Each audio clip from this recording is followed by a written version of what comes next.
கர்த்தருக்கு ஸ்தோத்திரம். நம்ம போன வாரம் உள்ள மாதிரி சபைகளுக்குள்ளே 2 பேர் இருப்பாங்க. சபைகளுக்குள்ளே 2 பேர் இருப்பாங்க.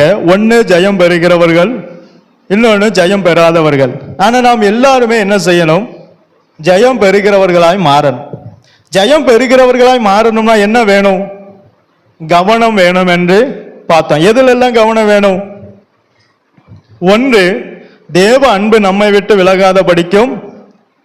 தேவ அன்பு நீங்க எல்லாம் பார்க்கறத பார்த்தா இது போன வாரம் பேசுனீங்களோ அப்படிங்கிற மாதிரி. தேவ அன்பு நம்மை விட்டு விலகாத படிக்கும், தேவ அன்பை விட்டு நாம் விலகாத படிக்கும் கவனமாக இருக்கணும். 2, என்னது?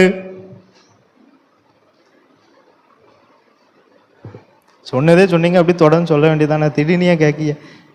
2 என்னது? ஜப ஜீவியம் நம்மை விட்டு விலகாத படிக்கும், நாம் ஜப ஜீவியத்தை விட்டு விலகாத படிக்கும் எச்சரிக்கையா இருக்கணும். இன்னைக்கு 3வது நாம பார்க்க போறது, ஆவியானவர் நம்மை விட்டு விலகாத படிக்கும், நாம் ஆவியானவரை விட்டு விலகாத படிக்கும் எச்சரிக்கையா இருக்கணும். இந்த 3 மிக மிக மிக முக்கியமான. ஒருவனுக்கு ஆவியானவருடைய உதவி மிக மிக மிக அவசியமானது. ஏன் ஆவியானவர் வேணும்? அவர் இல்லாம நம்மளால பரலோகம் போக முடியாதான்னா, அவர் இல்லாம நம்மளால கண்டிப்பா பரலோகம் போக முடியாது. இயேசு இந்த உலகத்துல 33 வருடம் இயேசு இந்த உலகத்துல ஊழியம் செய்தார். தன்னுடைய தேவ சித்தம், பிதாவினுடைய சித்தம் நிறைவேறுகிற காலம் வந்த போது இயேசு நம்மிடத்துல ஒரு ஸ்டேட்மெண்ட்டை கொடுத்தார். என்னது? யோவான் 16ஆம் அதிகாரம் 7ஆம் வசனம் என்று நினைக்கிறேன். அந்த வசனத்தை வாசிங்க. யோவான் 16:7. யோவான் 16ஆம் அதிகாரம் 7ஆம் வசனம். நான் உங்களுக்கு உண்மையை சொல்லுகிறேன். நான் போகிறது உங்களுக்கு பிரயோஜனமாய் இருக்கும். நான் போகாதிருந்தால். அப்ப இயேசு பரலோகத்துக்கு போனது யாருக்கு பிரயோஜனம்? நமக்கு பிரயோஜனம். என்ன பிரயோஜனம்? நான் போகாதிருந்தால் தேற்றரவாளன் உங்களிடத்தில் வரார். தேற்றரவாளன் உங்களிடத்தில் வரான். நான் போவேனே ஆகில் அவரை உங்களிடத்திற்கு அனுப்புவேன். நான் ஆவியானவரை விட்டு விலகுனவங்க கவனம் இல்லாம ஏன் விலகுனாங்க என்பதை அதை கொஞ்சம் பிறகு சொல்றேன். இப்போது ஆவியானவர் யார்? ஆவியானவர் எதுக்கு வேணும்? அந்த ஆவியானவருடைய அவசியத்தை நான் சொன்னாதான் ஆவியானவருடைய முக்கியத்துவம் நமக்கு என்ன செய்யும் தெரியும். ஆவியானவர் நமக்கு கண்டிப்பா வேணும். நமக்கு இந்த உலகத்துல யாருடைய ஒத்தாசை இல்லாட்டாலும் கண்டிப்பா ஆவியானவருடைய ஒத்தாசை நமக்கு கண்டிப்பா வேணும். அவருடைய ஒத்தாசை இல்லாமல் நம்மால் பரலோகத்துக்கு போக முடியாது. இந்த உலகத்துல இயேசு வந்து நமக்கு வழியை திறந்து தந்துட்டார். புதிய மார்க்கத்தை என்ன செஞ்சிட்டார்? திறந்து தந்துட்டார். ஆனா அந்த மார்க்கத்தின் வழியாய் போவதற்கு ஒருத்தர் நம்மளை வழி நடத்தணும். அதனால்தான் இயேசு சொல்றார், நான் போவது உங்களுக்கு பிரயோஜனமா இருக்கும். ஏன்னா நான் போனாதான் இந்த வழியில உங்களை வழி நடத்த நான் ஒரு ஹெல்ப்பரை அனுப்ப முடியும், ஒரு தேற்றரவாளனை அனுப்ப முடியும். அந்த தேற்றரவாளனுக்கு பேர் என்னது? ஹெல்ப்பர், உதவி செய்கிறவர். பரிசுத்த ஆவியானவர் யாரு? நமக்கு உதவி செய்கிறவர். இப்போ வயதானவர்களுக்கு கண்டிப்பா என்ன ஆகும்? ஒரு ஆள் தேவைப்படுமா படாதா? வயதானவர்களுக்கு ஒரு ஆள் தேவைப்படுமா படாதா? கண்டிப்பா தேவைப்படும். இதே போலதான் நமக்கு பரலோகத்துக்கு போகணும்னா ஒரு ஆள் தேவை. அது யாரு? பரிசுத்த ஆவியானவர். அவர் இல்லாமல் நம்மால் எங்க போக முடியாது? தேவனுடைய ராஜ்யத்துக்கு போக முடியாது. ஏன் அவர் வேணும்? அவர் கண்டிப்பா அவர் ஏன் அவசியமானவர்? நீங்க 1 கொரிந்தியர் 2ஆம் அதிகாரம் 10ஆம் வசனத்தை வாசிங்க.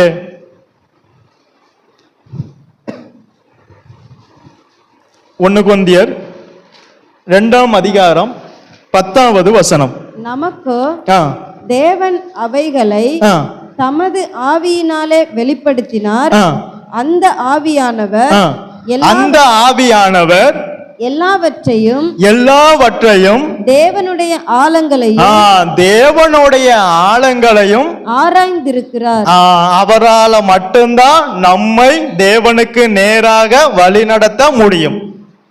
அதனாலதான் வெளிப்படுத்த விசேஷம் சொல்லுது, ஆவியானவர் சொல்லுகிறதை காதுள்ளவன் கேட்டால் அவனை வழி நடத்தினால் அவன் எங்க போவான்?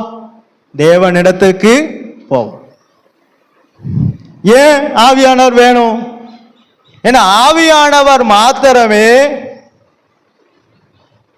தேவனுக்குரியவைகளை ஆராய்ந்திருக்கிறார். எஸ்தர் ராஜாத்தின் புஸ்தகத்துல அரண்மனையில இருந்தாலும் ஆவியானவருடைய கரத்துல ஒப்பு கொடுக்கப்பட்டது ஒரே ஒரு ஸ்திரீ தான். அவளால தான் மனவாட்டியாய் மாற முடியும். அரண்மனையாகிய சபையிலே நம்ம அநேகர் இருந்தாலும் எத்தனை பேர் ஆவியானவருடைய கரத்துல ஒப்பு கொடுக்கப்பட்டிருக்கோம்? அவருடைய கரத்துல நாம ஒப்பு கொடுக்கப்பட்டு அவர் சொல்லுகிற பிரகாரம் நாம் இயங்கினால் மாத்திரமே நம்மால் மனவாட்டியாய் மாற முடியும். ஏன் ராஜா ஏகாய் வசத்துல ஒப்பு கொடுக்கார்? ஏன்னா ஏகாய்க்கு தான் ராஜாவுக்கு ஏத்த அலங்காரம் என்ன என்பது யாருக்கு தெரியும்? ஏகாய்க்கு தான் தெரியும். இதே போலதான் நம்மை தேவனுக்கு முன்பாக நிறுத்துவதற்கு தேவையான அலங்காரம் என்ன என்பது யாருக்கு தெரியும்? பரிசுத்த ஆவியானவருக்கு மட்டும்தான் தெரியும். அவரே எல்லாவற்றையும் தேவனுடைய ஆழங்களையும் ஆராய்ந்திருக்கிறார். அவரால் மட்டும்தான் நம்மை தேவனுடைய சந்நிதியிலே கொண்டு போய் என்ன செய்ய முடியும்? சேர்க்க முடியும். இப்போ நாம எல்லாம் ஆவியானவரை பெற்றுட்டோம், அது நல்லது. ஆனா ஆவி உள்ளவனுக்கும் மற்றவனுக்கும் ஒரு விசேஷித்த விதம் இருக்கு. நீங்க வாசிங்க 1 சாமுவேல் 10ஆம் அதிகாரம் 6ஆம் வசனத்தை வாசிங்க.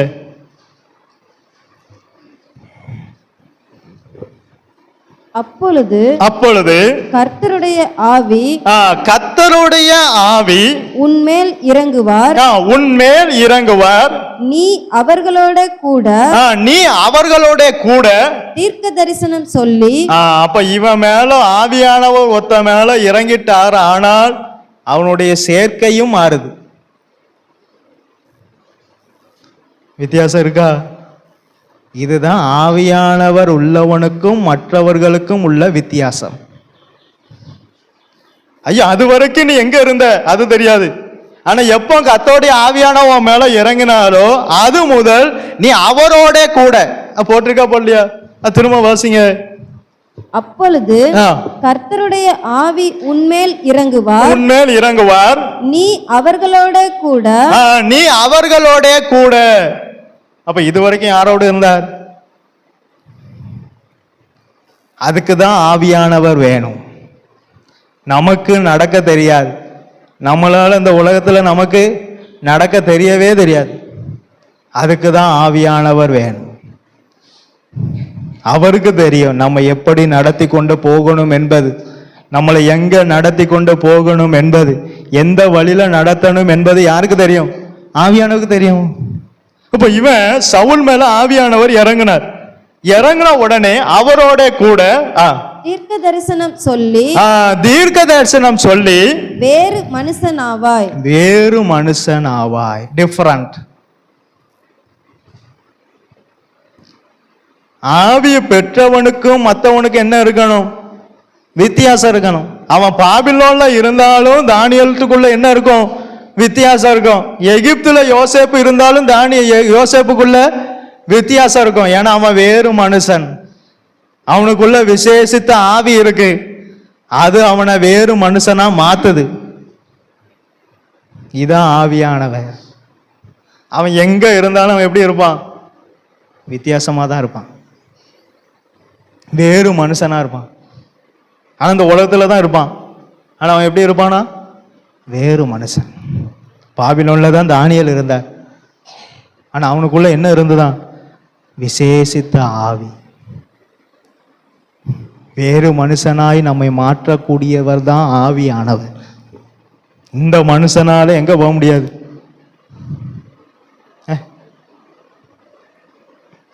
இந்த மனுஷனால எங்க போக முடியாது? பரலோக ராஜ்யம் போக முடியாது.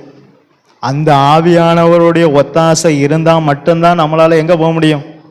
பரலோக ராஜ்யம் போக முடியும். அப்ப ஆவியானவர் எதற்கு?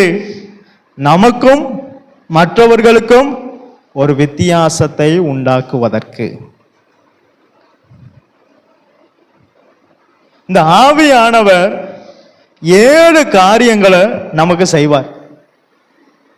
ஆவியானவர் எத்தனை காரியங்களை நமக்கு உதவி செய்வார்? 7 காரியம். ஒன்னு வாசிங்க, லூக்கா எழுதின சுவிசேஷம் 12ஆம் அதிகாரம் 12ஆம் வசனத்தை வாசிங்க. நீங்கள் பேச வேண்டியவைகளை, லூக்கா எழுதின சுவிசேஷம் 12:12. நீங்கள் பேச வேண்டியவைகளை பரிசுத்த ஆவியானவர். அப்ப நமக்கு பேசவும் தெரியாது. நமக்கு பேச தெரியாது, நடக்க தெரியாது, ஒன்றும் தெரியாது. அதுக்காக தான் இயேசு சொன்னார், நான் போகிறது உங்களுக்கு பிரயோஜனமாய் இருக்கும். நான் போவேன் ஆகில் உங்களுக்கு ஒரு தேற்றரவாளன் வருவார். அவர் வந்து என்ன செய்வார்னா, நீங்க பேச வேண்டியதை பரிசுத்த ஆவியானவர் பரிசுத்த ஆவியானவர் அந்நேரத்திலே உங்களுக்கு போதிப்பார் என்றார். உங்களுக்கு போதிப்பார். அப்ப உங்க மூலம் அநேகட்ட பேசணும்னு யார் விரும்புதா? ஆவியானவர். அவர் உங்க மூலம் அநேகட்ட பேசணும்னா ஆவியானவருடைய ஒத்தாசை நமக்கு வேணும். ஏன்னா நம்மளால பேச முடியாது. பேசுகிறவர்கள் நீங்கள் அல்ல, உங்களுக்குள் இருக்கிற பரிசுத்த ஆவியானவர். அவர் பேசணும். அப்ப ஒண்ணு, பரிசுத்த ஆவியானவர் என்ன உதவி செய்கிறார் என்றால், அவர் நமக்கு போதிக்கிறார். அவர் நமக்கு என்ன செய்தார்? போதிக்கிறார். 2வது, மார்க் எழுதின சுவிசேஷம் 1ஆம் அதிகாரம் 12ஆம் வசனம். ஏன் அவர் நமக்கு போதிக்கிறார் என்றால், நம்ம நிறைய போதனையை கேட்போம். அவன் ஒன்று சொல்லுவான், அவன் அதை வாங்குமா அதை வாங்கிடுவான், இவன் இதை வாங்குமா இதை வாங்கிடுவான். ஆவியானவர் சொல்வார், எப்போ அதை வாங்காதான் பார். அதுக்கு தான் ஆவியானவர் வேணும். எதுக்கு? அங்கே அவன் பைக்கு வாங்கிருங்கம்மா, யாரு? பக்கத்து வீட்டுக்காரன். இங்கே இவன் காரு வாங்கிருங்கம்மா, எய்த்த வீட்டுக்காரன். இங்கே உள்ள வந்து ஆவியானவர் சொல்லுவார், எப்போ பைக்கு வாங்காத, இப்போதைக்கு காரும் வாங்காத சொன்னா கேளும்பார். நம்ம கேட்போமா? அதுக்கு தான் நம்ம பேச வேண்டியது இன்னதென்று அறியாதபடியினால் ஆவியானவர் பேசும்போது, ஆவியானவர் நமக்கு போதிக்கும் போது அதை கேட்கணும். ஆவியானவர் சொல்லுகிறதை காது உள்ளவன் அந்த காது வேணும். ஆவியானவர் இருந்தாலும் ஆவியானவர் சொல்லுகிறத கேட்கக்கூடிய காது வேணும். எனக்கு அதை தான் அன்னைக்கு அந்த பாஸ்டர் திறந்து தந்த. ஆவியானவர் இருந்தாலும் ஆவியானவர் சொல்லுகிறத கேட்கக்கூடிய காது வேணும். அப்ப ஆவியானவர் முதலாவது நமக்கு உதவி செய்வது என்னது? போதிக்கிறார். நான் உனக்கு போதித்து நீ நடக்க வேண்டிய வழியை நான் உனக்கு காட்டுவேன், உன்மேல் என் கண்ணை வைத்து. அதான் ஆவியானவர். அவர் வேணும். அவர் நமக்கு போதிப்பார். அவர் நமக்கு எல்லாவற்றுக்கும் எல்லாமா இருப்பார். அதான் இயேசு சொன்னார், நான் போகிறது உங்களுக்கு பிரயோஜனமாய் இருக்கும். போகிறது யாருக்கு? நமக்கு பிரயோஜனம். ஏன்னா வழியை உண்டாக்கிட்டார். ஆனால் அந்த வழியில நம்மளை வழி நடத்த ஒருவர் வேணும். அதுதான் யாரு? ஆவியானவர். அப்ப ஆவியானவருடைய உதவி முதலாவது என்னது? நமக்கு அவர் போதிப்பார். 2வது, மார்க் எழுதின சுவிசேஷம் 1ஆம் அதிகாரம் 12ஆம் வசனத்தை வாசிங்க. உடனே ஆவியானவர் உடனே ஆவியானவர் அவரை வனாந்தரத்துக்கு போகும்படி ஏவினார். இரண்டாவது அவர் நம்மள நடத்தி கொண்டு போவது 7 ஸ்டெப் இருக்கு. நம்ம ஆவியானவரை பெற்றுட்டோம். ஆனா அந்த ஆவியானவர்ல 7 ஸ்டெப் இருக்கு. இந்த 7 ஸ்டெப்பை தாண்டி போகணும். என்ன பாஸ்டர், இப்போதான் ஆவியானவரை பெற்றுட்டேன்னு கொஞ்சம் சந்தோஷமா இருந்தேன், நீங்க அதையும் கெடுத்து விடுதீல. உங்களுடைய முன்னேற்றத்துக்காக தான் நான் இதை சொல்றேன். ஆவியானவர் உள்ள இருக்கும்போது ஒண்ணு நம்மளை எந்த வழியில நடத்துவார்? முதல் ஸ்டெப்பு, அவர் நம்மளை போதிக்க ஆரம்பிப்பார். அவர் நம்மளை என்ன செய்வார்? இரண்டாவது என்ன செய்வாரா? நம்மளை ஏவுவார். ஆவியானவர் நம்மளை நடத்துவார். எவ்வளவு உதவி பண்ணுதார் பாருங்க. அப்ப இவர் எவ்வளவு அவசியம். எனக்கு இது முன்னையே தெரியல. அப்போ உங்களுக்கெல்லாம் கர்த்தர் சொல்லித்தார, யோசுவா ஆவியானவருக்காக நல்ல ஜெபம் பண்ணு, இவர் ரொம்ப அவசியம். பாஸ்டர் போயிடுவார், ஆனா இவர் என்ன செய்ய மாட்டார்? போக மாட்டார். ஆவியானவர் போக மாட்டார். இந்த ஆவியானவர் ரொம்ப அவசியம். இது எனக்கு முன்னையே தெரியல, இப்பதான் தெரியுது. இன்னைக்கு காலையில் தான் தெரிஞ்சது. அப்ப ஆவியானவர் ஒண்ணு போதிப்பார், இரண்டாவது ஆவியானவர் நம்மை நடத்துவார். ஆவியானவர் நம்ம என்ன செய்வார்? நடத்துவார். நடக்க தெரியாத நமக்கு நம்மளை எந்த வழியில நடத்தணுமோ அந்த வழியில நம்மளை சரியாய் நடத்தி கொண்டு போவது யாரு? ஆவியானவர். 3 மத்தேயு எழுதின சுவிசேஷம் 4ஆம் அதிகாரம் 1ஆம் வசனம். அப்பொழுது இயேசு பிசாசினால் சோதிக்கப்படுகிறதற்கு ஆவியானவராலே வனாந்தரத்திற்கு கொண்டு போகப்பட்டார். அப்ப சிலருடைய சோதனை, சில சோதனை, பிசாசினுடைய சோதனை ஜெயிப்பதற்கு யாரு வேணும்? ஆவியானவர் வேணும். சத்துரு வெள்ளம் போல வரும்போது ஆவியானவர் தான் கொடி பிடிப்பார், வேற ஒருத்தரும் பிடிக்க முடியாது. கொடி பிடிக்கிறது யாரு? வெள்ளம் போல வரும்போது பிரச்சனை, நமக்கு கொடி பிடிப்பது யாரு? ஆவியானவர். பைபிள்ல இருக்கா? இருக்கு. வெள்ளம் போல சத்துரு வரும்போது ஆவியானவர் கொடி ஏற்றுவாராம். அப்ப 3வது என்னது? அவர் என்ன ஸ்டெப்புக்கு நம்மளை கொண்டு போற? ஆவியானவர் என்ன செஞ்சாராம்? ஆவியானவரால் கொண்டு போகப்பட்டார்.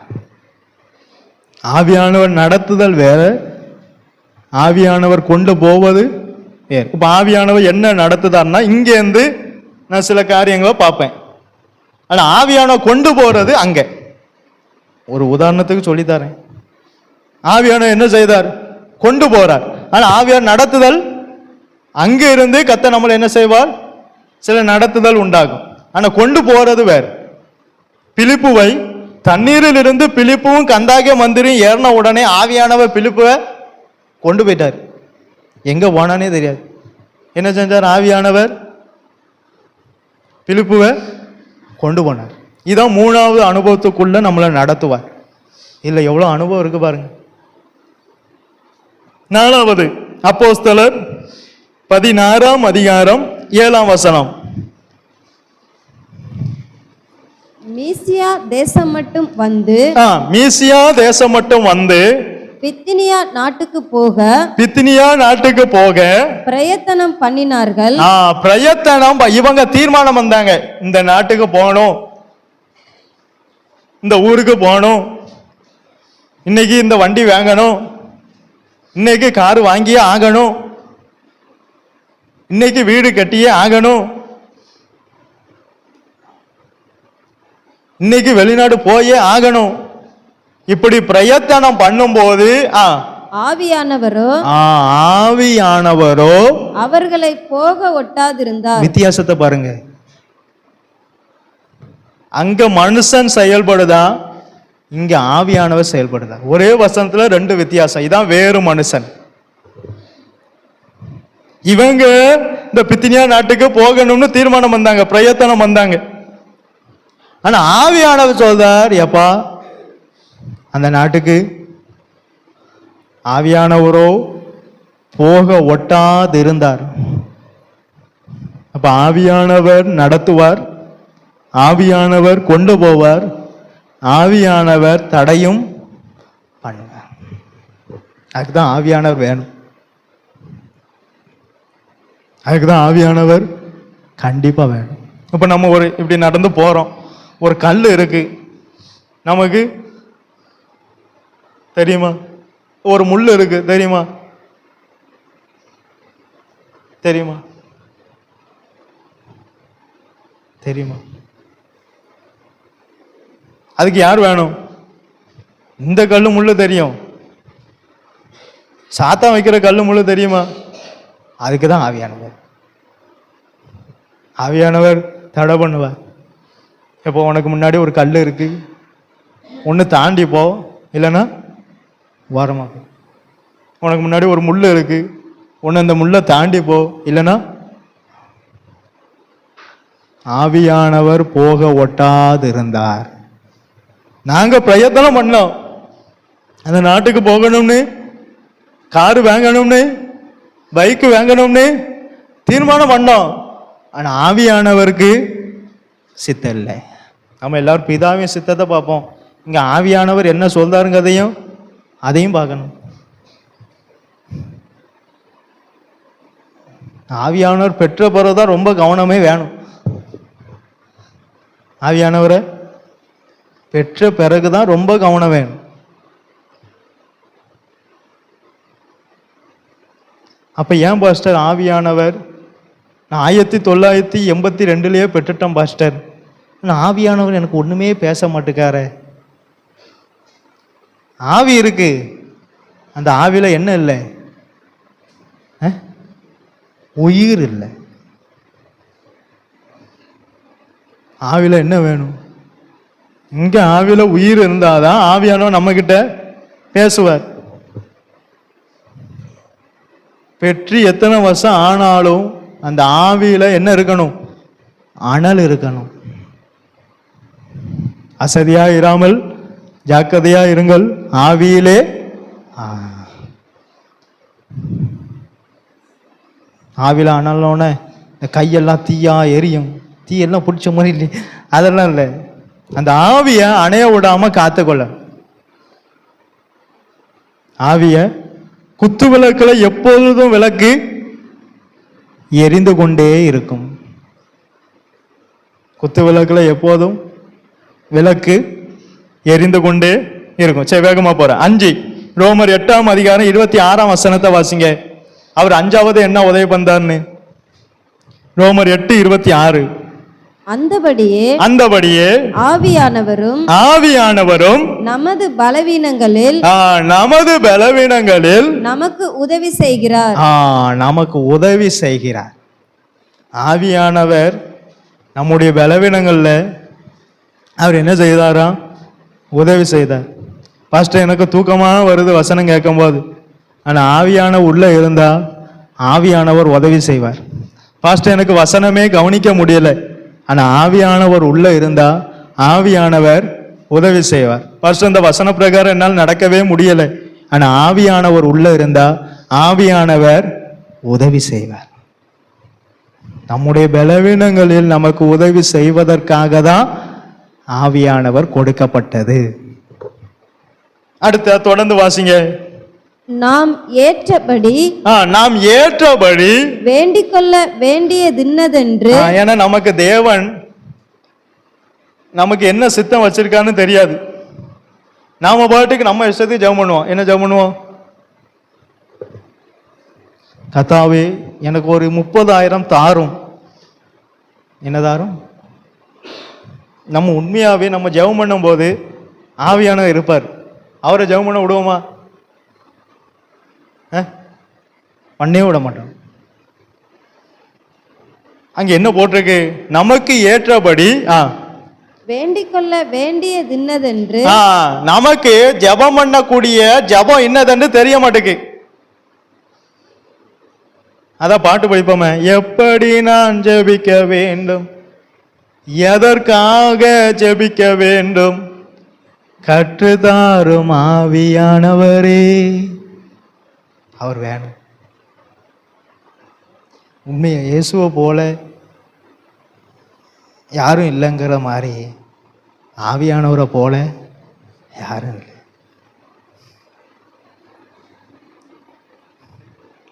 ஐயா, நமக்கு ஏற்றபடி ஜெபம் பண்ண தெரியாது. உங்களுக்கு வேண்டியது அதை வாசிங்க திரும்ப. நாம் ஏற்றபடி நாம் ஏற்றபடி வேண்டிக் கொள்ள வேண்டியது இன்னதென்று வேண்டிக் கொள்ள வேண்டியது இன்னதென்று அறியாமல் இருக்கிறபடியால் நாம என்ன வேண்டுவோம்? கர்த்தாவே, உம்முடைய சித்தத்தை எனக்கு வெளிப்படுத்தி தாரும். கண்டிப்பா பண்ண மாட்டான். ஆனா அங்க ஆவியான என்ன சொல்வார்? கர்த்தாவே, இவனுக்கு இவனுடைய சித்தத்தை வெளிப்படுத்தி கொடும்னு அங்க ஆவியான ஜெபம் பண்ணுவான். ஆனா இவன் என்ன ஜெபம் பண்ணுவான்? கர்த்தாவே, எனக்கு ஒரு காரு தாரும். ஆவியான பாப்பா, எப்பா நான் என்ன ஜெபம் வந்தேன், நீ என்ன ஜெபம் வந்த? ஏன்னா நமக்கு தெரியாது. ஏன்னா ஆவியானவருக்கு தேவனுடைய ஆழங்களை ஆராய்ந்து இருக்கார். அவருக்கு தெரியும் நம்மளை குறித்து தேவனுடைய சித்தம் என்னங்கிறத. அப்ப நாம ஜெபம் பண்ணும் போது யாருக்கு இடம் கொடுக்கணும்? அதை நம்ம கொடுப்போமா? எங்க ஃபர்ஸ்ட் ஜெபம் பண்ணும் போதே தூக்கம் வந்து அவருக்கு எங்க இடம் கொடுக்க? ஆவியானவருக்கு இடம் கொடுத்தாதான். ஆவியானவர் நமக்கு ஜெபம் பண்ண தெரியாதனால அவர் எப்படி ஜெபம் வந்தாராம்? வாசிங்க. ஆவியானவர் தாமே வாக்கு கடங்காத பெருமூச்சுகளோடு. நாம கூட நமக்காக இப்படி ஜெபம் பண்ண மாட்டோம். ஆவியானவர் எப்படி உதவி செய்தார் பார்த்தீங்களா? நமக்காக அவர் வாக்கு கடங்காத பெருமூச்சோடு நமக்காக வேண்டுதல் செய்கிறார். நமக்காக அவர் வேண்டுதல் செய்கிறார். நம்ம ஜெபம் பண்ண எவ்வளவு நேரம் பண்ணுவோம்? 5 நிமிஷம். பெருமூச்சு வரும், கண்டிப்பா பெருமூச்சு வராது. என்ன வரும்? கொட்டாவி தான் வரும். ஆனா ஆவியானவர் ஜெபம் பண்ணா வாக்கு கடங்காத பெருமூச்சு வரும். அந்த தூபம் மேலே போகும், தேவனுடைய சந்நிதியில போய் எட்டும். தானியேலே, நீ வேண்டிக் கொள்வதற்கு முன்னமே உனக்கு பதில் வந்தது. ஏன்னா நீ வேண்டிக் கொள்வதற்கு முன்னமே உனக்காக ஒருவர் வாக்கு கடங்காத பெருமூச்சோடு எனக்கு ஜெபம் பண்ணார். உன் வேண்டுதல் கேட்கப்பட்டது. வந்தாரா வரலையா? தூதன் வந்தார். இவங்க முழங்கால் படையக்கு முன்னமே ஆவியானவர் அங்க வாக்கு கடங்காத பெருமூச்சோடு வேண்டுதல் செஞ்சிட்டார். உடனே தூதன் வந்துட்டார். தானியேலே, உன் வேண்டுதல் கேட்கப்பட்டது. அப்ப தானியேல் ஜெபம் பண்ணும் போது யாருடைய ஒத்தாசையோடு ஜெபம் பண்ணி இருக்கார்? ஆவியானவருடைய ஒத்தாசை. அந்த வேண்டுதல் கண்டிப்பா கேட்கப்படும். அடுத்து 6வது எபேசியர் 5ஆம் அதிகாரம் 27ஆம் வசனம். இது ரொம்ப முக்கியம். எபேசியர் 5ஆம் அதிகாரம் 27ஆம் வசனம். கரை திரை முதலானவைகள் ஒன்றும் இல்லாமல் பரிசுத்தமும் பிழையற்றதுமான மகிமையுள்ள சபையாக நம்மை பிதாவுக்கு முன்பாக கொண்டு போய் கரை திரை ஒன்றும் இல்லாமல் பரிசுத்தமும் மகிமை உள்ள சபையாக நிறுத்துவதற்கு நம்மளால முடியாது.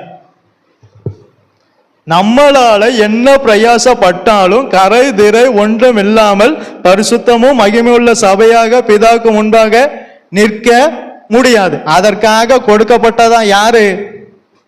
ஆவியானவர். ஆனா அநேகருக்கு இந்த ஆவியானவருடைய உபதேசம் தான் பிடிக்கவில்லை. ஜெயசலண்ண பாஸ்டர், அரண்மனையில எல்லாரும் இருந்தாலும் எஸ்தர் யாருடைய உபதேசத்தால சுத்திகரிக்கப்பட்டார்? ஏகாய் எனக்கு என்ன ஒப்புவிக்காரோ அதை அல்லாமல் வேற ஒன்றையும் கேட்கல. அப்ப ஆவியானவர் என்ன சொல்லுகிறாரோ அதை அல்லாமல் நான் ஒன்றும் கேட்கலையா. அவளாலதான் ராஜாவுக்கு முன்பாக கரை திரை மகிமை உள்ள சபையாக நிற்க முடிஞ்சது. ராஜா செங்கோலை நீட்டினார். எஸ்தருக்கு ராஜாவின் கண்களை தய கிடைக்கி. இவ்வளவுத்துக்கும் காரணம் என்ன? ஏகாயினோர் சொல்லப்பட்ட பிரகாரம் எஸ்தர் செய்தார். ஏகாய் சொல்லப்பட்ட பிரகாரம் எஸ்தர் அலங்கரித்தார். நெத்திச்சூடி கேட்கல, செயின் கேட்கல, கம்மல் கேட்கல, லிப்ஸ்டிக் கேட்கல, ஐப்ரோ கேட்கல. அவ ஆவியானவர் என்ன அலங்காரம் தாராரோ அந்த அலங்காரம் எனக்கு போதும். அந்த அலங்காரம் தான் நம்மளை எங்க போய் நிற்கும்? மணவாளனாகிய இயேசு கிறிஸ்துவுக்கு முன்பாக நம்மளை கொண்டு போய் நிறுத்தும். அடுத்து 7வது வெளிப்படுத்த எழுதின விசேஷம் 1ஆம் அதிகாரம் 10ஆம் வசனம். இந்த 1 மட்டும் வாசிங்க, முடிச்சிடும். வெளிப்படுத்த எழுதின விசேஷம் 1ஆம் அதிகாரம் 10ஆம் வசனம். கர்த்தருடைய நாளில் ஆவிக்குள்ளானே. 7வது கடைசி ஸ்டெப் என்னது? நம்மை ஆவிக்குள்ளாக மாற்றுகிறது. 1 ஆவியானவர் நம்மை போதிப்பார், 2 ஆவியானவர் நம்மை நடத்துவார், 3 ஆவியானவர் நம்மை கொண்டு போவார், 4 ஆவியானவர் நம்மை தடை பண்ணுவார், 5 எதுக்கு உதவி செய்வார்? நமக்கு வேண்டிக் கொள்வதற்கு இன்னதென்று தெரியாதனால அவர் நமக்கு என்ன செய்வார்? உதவி செய்வார். 6 கரை திரை ஒன்றும் இல்லாமல் நம்மை பிதாவுக்கு முன்பாக கொண்டு போய் நிறுத்துவார். 7 நம்மை ஆவிக்குள்ளாக மாற்றி நம்மை மறுரூபப்படுத்துவார். அப்ப ஆவியானவர் நமக்கு மிகவும் அவசியம். அந்த ஆவியானவர் எப்படி இருக்கணும்? எப்படி இருக்கணும்? ஆவியானவர் எப்படி இருக்கணும்? அப்ப எந்த உபதேசத்தை கேட்டாலும் யாருடைய உபதேசத்தை கவனமா கேட்கணும்? ஏகாய் என்ன சொல்லுகிறாரோ அதை அல்லாமல் அவள் ஒன்றும் கேட்கவில்லை. அவளுக்கு நிறைய ஆசை இருக்கும், அவருக்கு நிறைய விருப்பம் இருக்கும். எனக்கு கார் வேணும், வண்டி வேணும், வீடு வேணும், பங்களா வேணும். ஆனா ஆவியானவர் என்ன அவருக்கு சொல்றாரோ அதை தான் கேட்டாள். அதை தான் எஸ்தர் கேட்டா. அவ தான் ராஜாவுக்கு முன்பாக போய் நின்றாள். புரிஞ்சுதா? கர்த்தர் தாமே இந்த வார்த்தையை ஆசீர்வதிப்பாராக.